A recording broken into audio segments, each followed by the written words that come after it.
साल 2009 मध्ये झालेल्या मारहाणीच्या प्रकरणात 4 आरोपींची इचलकरंजी येथील प्रथम वर्ग न्यायदंडाधिकारी न्यायालयाने निर्दोष मुक्तता केली आहे।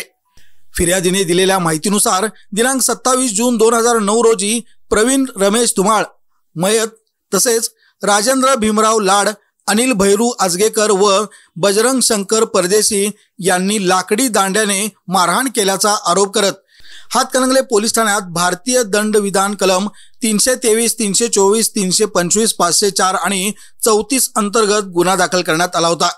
या प्रकरणाची सुनावणी इचलकरंजी येथील प्रथम वर्ग न्यायालयात सुरू होती। मात्र फिर्यादीच्या साक्षीमध्ये कोणतेही ठोस तथ्य आढळले नाही। तसेच आरोपी विरुद्ध कोणताही विश्वासार्ह पुरावा न्यायालयासमोर सादर करण्यात आला नव्हता। आरोपींच्या वतीने ॲडव्होकेट सनी बागडे व ॲडव्होकेट MU जमखंडी यांनी प्रभावी युक्तिवाद मांडला।